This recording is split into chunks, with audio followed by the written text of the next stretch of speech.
हमारी कोई कदर नहीं रही और ना ही हमारी कोई कीमत रही है गिरने के बाद। और अमेरिका से इस वक्त की बहुत बड़ी खबर आ रही है, यूएस में पाकिस्तानियों पर लगेगा बैन। ट्रंप प्रशासन जल्द ही इस बात का ऐलान कर सकता है। इस वक्त की ये बहुत बड़ी खबर आपको बता रहे हैं। लेकिन प्रॉब्लम कहां पे आती है? प्रॉब्लम यह है कि मुसलमान मुल्कों को टारगेट किया जाता है। उसकी वजह यह है कि उनके मुआशरे में हमारे बारे में तासुर क्या है, जरा उस तासुर को भी तो समझें। हमारे यहां भी तो फिर अलकायदा निकलती है, दहशतगर्द निकलते हैं, टेररिस्ट निकलते हैं, तो वो क्यों हमें वीजे दें? राष्ट्रपति डोनाल्ड ट्रंप द्वारा लगाया गया नया ट्रैवल बैन अगले ही सप्ताह से अफगानिस्तान और पाकिस्तान के लोगों के अमेरिका में प्रवेश पर रोक लगा सकता है। जी, डोनाल्ड ट्रंप साहब की जो प्रेसिडेंसी है या कह लीजिए जो उनका ऑफिस है, उनकी तरफ से कि जी एक उन्होंने नया रूल बनाया है, नए कवानीन लेकर आ रहे हैं, नए रूल्स लेकर आ रहे हैं और उसके तहत अमेरिका में पाकिस्तान के सिटीजन्स और अफगानिस्तान के लोग जो हैं उनका दाखिला या उनकी एंट्री जो है उसके ऊपर बैन लगाया जा रहा है। सीन क्या होगा कि आपके पास जिसका पास वीजा है तो शायद वो भी ट्रैवल ना कर पाए और उसके ऊपर भी चेक लगा देंगे ट्रैवलिंग के। हमारे पॉलिसी मेकर्स के लिए बहुत ही बड़ा चैलेंज है कि किस तरह से हम भारत के साथ जो तनाव है उसको मैनेज करें, इसलिए कि भारत की जो पॉलिसीज हैं जो कि अग्रेसिव पॉलिसीज हैं टुवर्ड हॉस्टाइल पॉलिसीज हैं टुवर्ड्स पाकिस्तान। देखिए, चाणक्य एक बहुत बड़ा फलसफी था, एस्ट्रोलॉजिस्ट भी था, बहुत बड़ा नाम है। तो इसका बड़ा ये रियलिस्ट आदमी था और इसका फॉरेन पॉलिसी के मैदान में एक खास प्रिंसिपल था कि जो आपका दुश्मन होता है ना, उसके हमसाये के साथ आप दोस्ती रखें ताकि अपने दुश्मन को प्रेशर में रखें। बिल्कुल। तो इससे पहले भी भारत यही करता रहा है, जहाँ हमारे साथ तो भारत के इशू से, लेकिन उन्होंने अफगानिस्तान के साथ हमेशा कोशिश की है कि पाकिस्तान के लिए वहां से पाकिस्तानी जो अमेरिका में जाते हैं, ठीक है, हम बहुत सारे ऐसे पाकिस्तानी हैं, जैसे फॉर एग्जांपल रिसेंटली एक पाकिस्तानी था, वो ईरानियंस के लिए काम कर रहा था। अभी उसका नाम आई थिंक आसिफ था, पता नहीं क्या नाम था उसका। वो एक ईरानी इंटेलिजेंस एजेंसी ने रिक्रूट कर लिया, अमेरिकन ने उसको न्यूयॉर्क में पकड़ लिया और वहां पे वो कुछ इस तरह की चीज कर रहा था या कुछ करना चाह रहा था। अब उसके बारे में क्या अब क्वेश्चन ये है कि मुसलमान दुनिया, ये जो मुसलमान दुनिया का नाम लिया जा रहा है, इसमें मुसलमान दुनिया को सोल सर्चिंग करनी है कि क्यों हमें अमेरिका वीजे नहीं देना चाहता, क्यों हमें जापान वीजे नहीं देना चाहता, क्यों जर्मनी वीजे नहीं देना चाहता, क्यों हॉलैंड वीजे नहीं देना चाहता, क्यों फ्रांस हमारे वीजे रिजेक्ट करता है। पाकिस्तान में 100 वीजा अप्लाई करते हैं, वो 100 में से 1 वीजा देते हैं। पाकिस्तान फोबिया नहीं है, पाकिस्तान से खौफ होना चाहिए उनको, लेकिन पाकिस्तान को वीक करना चाहते हैं। हर एक लिहाज उनकी स्ट्रेटेजी है और ये आज से नहीं है। खौफजदा हैं तो वीक करना चाहते मतलब हैं, वो हमारी कश्मीर खौफजदा ना हो, वो हमें प्रेशर पे रखना चाहते हैं ताकि हम कश्मीर की जाने हमारी तवज्जो ना जाए, हमारा सारा फोकस जो है वो हमारे वेस्टर्न बॉर्डर पे रहे और इंटरनल हालात पे रहे और हम इकोनॉमिकली वीक रहें ताकि हम कश्मीर को या भारत के उस कश्मीर पॉलिसी पे ज्यादा और उसमें शायद हम ज्यादा फ्लेक्सिबिलिटी दिखाएं, जो कि हमने माजी में दिखाई भी कहना पड़ता है।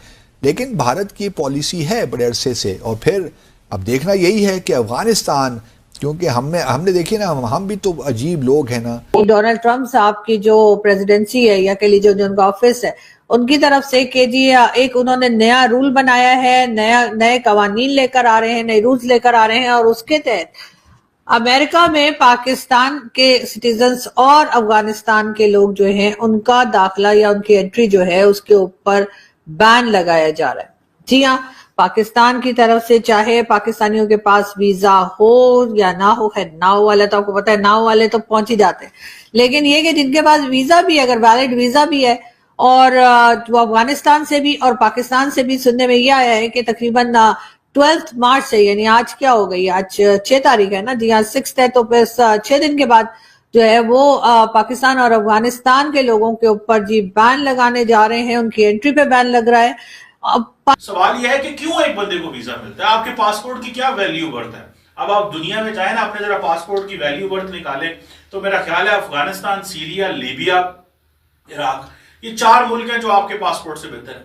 तो क्यों आपको वो दें जनाब, क्यों वो आपको कहें कि जनाब भाई साहब आप ये कर लें, आप ले लें, आप हमारा वीजा लें, क्यों आपको वीजे दें जब आपके पासपोर्ट। आप देखिए इंडियंस को क्या एडवांटेज है, आप देखिए इंडियंस को एडवांटेज ये है दुआ कि first of all they are not known as an Islamist nation, उनको एज इस्लामी तो नहीं देखा जा रहा। पाकिस्तान की गवर्नमेंट, पाकिस्तान के फॉरेन ऑफिस की तरफ से अभी तक इस बारे में कोई बात नहीं की गई है, लेकिन ये जरूर है कि ये खबर जो है ये बहुत तेजी के साथ सब जगह फैल रही है और लोग जो है वो यकीनन बहुत परेशान होंगे। बहुत से लोग ऐसे हैं जिनके पास ये कि अमेरिका का वीजा भी है, या बहुत से ऐसे भी हैं जो अमेरिका का वीजा लेना भी चाहते हैं। वैसे तो डोनाल्ड ट्रंप साहब ने आते के साथ ही जो इलीगल इमिग्रेंट्स थे या जो इलीगल तरीके से अगर अमेरिका में गए हैं, और अगर ऐसे लोग भी जो कि वैलिड वीजा पर गए हैं लेकिन उनके पास वहां पर रहने के लिए कोई परमिशन नहीं है या उनके पास वर्क परमिट नहीं है, उनको भी निकाले जाने की बातें की जा रही हैं। तो जो लोग यहाँ से पाकिस्तान से अमेरिका पहुंच गए हैं और अब वो वहां पर किसी तरीके से रुकने की कोशिश कर रहे हैं, उनके लिए भी यकीनन ये एक खतरे की घंटी के तौर पर इन तमाम चीजों को लिया जा रहा है कि हो सकता है कि जो अमेरिका में इस वक्त पाकिस्तानी बसे हुए हैं या बसने की कोशिश कर रहे हैं, उनको भी आपने 4 जंगें लड़ी हैं, उसके बाद आप कहां पहुंचे? आप ये गुर्बत की तरफ पैसे क्यों नहीं लगाते?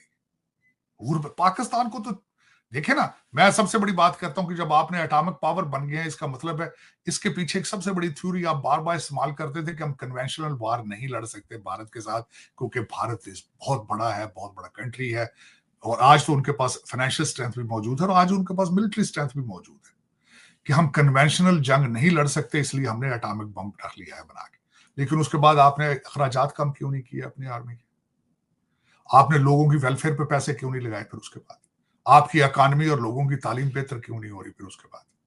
क्योंकि आप सिंसियर ही नहीं है पाकिस्तान के साथ। आप बल्कि आज अगर देखा जाए तो आप ट्रेड के अलावा, ट्रेड और एजुकेशन के बगैर यू कैन नॉट सर्वाइव, और उसके तरफ दोनों चीजों की तरफ इनकी तवज्जो नहीं है। दोनों तरफ आप बांग्लादेश को 4 मिसाइल दे देंगे, क्या फर्क पड़ेगा? भारत उसके साथ टिट फॉर टैट और कुछ कर लेगा, वो बलूचिस्तान पे ज्यादा जोर दे देगा, फिर क्या करेंगे? वो इस वक्त तालिबान को मजीद वो साथ देखे ना, दुनिया के अंदर there is no free lunches. अगर वो तालिबान के पास जाएंगे, तालिबान उनकी बात सुनेंगे, तो तालिबान उनके साथ बात कर भी रहे हैं। आपके पास सिर्फ एक ही स्ट्रेंथ मौजूद थी आलिया कि Afghanistan is a land lock, और आप कराची की पोर्ट से जो उतरता था तालिबान लेके जा, वो चाबहार की तरफ जा रहे हैं सारे। उन्होंने काउंटर कर लिया, वो चाबहार से सारा कुछ कर लेंगे। आपकी ये जो एक स्ट्रेंथ थी आपकी, ये भी खत्म हो जाएगी, उसके बाद खत्म हो रही है बल्कि। तो दर हकीकत मेरे ख्याल में कोशिश करनी चाहिए कि एक तो बच्चों की तालीम पे तवज्जो दें, बेचारे समुद्रों में मर रहे हैं, गुर्दे बिक रहे हैं, कि तरस करें इन पे, ये माओं के बच्चे हैं, इनको तालीम दें। फिर वो डरते हैं कि ये सारे के सारे लोग जो हैं वो रेडिकलाइज आते हैं। पिछले दिनों एक पाकिस्तानी था, उस पाकिस्तानी ने क्या किया, उस पाकिस्तानी भाई साहब डॉक्टर था, उसको शिकागो में इन्होंने नौकरी दी, वो इस्लामिक स्टेट के साथ ऑनलाइन राब्ते में आ गया। वो इस्लामिक स्टेट से राब्ते में आया, वो बेसिकली इस्लामिक स्टेट नहीं थी, वो FBI थी। वो बेसिकली FBI के लोग थे जिनके साथ वो राब्ते में था। तो वो आपको basically the moment you land in America, आप शायद समझते हैं कि हमें कोई देख नहीं रहा, लेकिन वो आपको देख रहे होते हैं, मॉनिटर कर रहे होते हैं, जज कर रहे होते हैं।